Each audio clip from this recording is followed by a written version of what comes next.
Did you know that the very woman who worked hard day and night to create Mother's Day hated Mother's Day the most?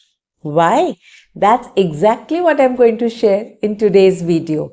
A warm welcome to my channel and thank you for joining me today. Mother's Day is a very popular special day celebrated by children all over the world. But most children have no idea why it is celebrated.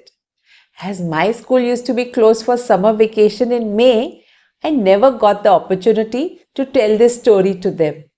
And this is what inspired me to do this video. Let me ask you something first. Is it Mother's Day or Mother's Day? Do you think they mean the same? No, they are different. Punctuations are important, you know. So, which one is correct? Let me tell you the story first. A true story which will tell you which is the punctuation we must use. This is the story of Anna Jarvis, the woman who regretted creating Mother's Day. Anna's mother, Mrs. Jarvis, worked very hard all her life with mothers in her community to improve sanitary conditions and stem the appalling infant mortality rates.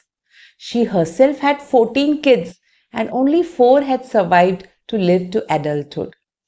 Mrs. Jarvis always wanted to establish Mother's Day, commemorating mothers for the matchless service they render to humanity. When she passed away, her beloved daughter Anna vowed to fulfill her mother's dream, though her approach was quite different. Mrs. Jarvis wanted to celebrate the work done by mothers to improve the life of others. Anna's perspective was that of a devoted daughter. Her motto for Mother's Day was, "For the best mother who ever lived, your mother." She had conceived of Mother's Day as a personal occasion, a son or daughter honoring their mother they knew and loved, and not a celebration of all the mothers. For this reason, she always insisted on the singular mothers rather than the plural. So, 3 years after her mother had passed away, Anna organized the first Mother's Day celebration in her church on the second Sunday of May.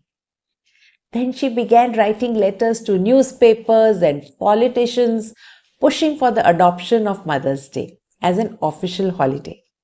Her hard-fought campaign paid off in 1914 when the government announced the second Sunday in May as Mother's Day. But she soon grew disillusioned, as Mother's Day almost immediately became centered on buying of printed cards, flowers, chocolates, and other gifts. Seeking to regain control of the holiday she had worked hard to create, she began openly campaigning against those who profited from Mother's Day. She launched numerous lawsuits against groups using the name Mother's Day, and eventually most of her inheritance was used for legal fees. Her efforts were of no use. However, as Mother's Day had taken on a life of its own as a commercial gold mine, Anna sadly passed away, a penniless spinster, in a sanatorium in 1948. The sad history of Mother's Day founder Anna Jarvis has done nothing to slow down the popularity and commercialism of the holiday. Mother's Day had started with a noble motive, but somewhere it got commercialized to the point of no return. So, should we celebrate Mother's Day? Mothers have contrasting views. Some say, why should we celebrate? Each day is Mother's Day. And some celebrate it enthusiastically. Personally, I feel each day of life must be celebrated. If we have a day for moms, it's a lovely opportunity to celebrate mothers. It's all about how we celebrate it.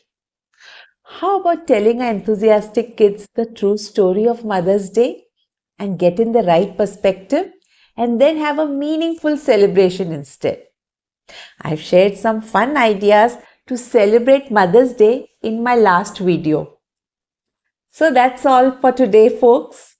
Do drop in any questions you would like to ask me from my perspective as a teacher regarding the upbringing of your child. After all, that's why my channel is named Ask Nina Teacher. I will be honored if I can help. Do subscribe to my channel if you are enjoying my content. I take your leave now. See you in my next video. Take care.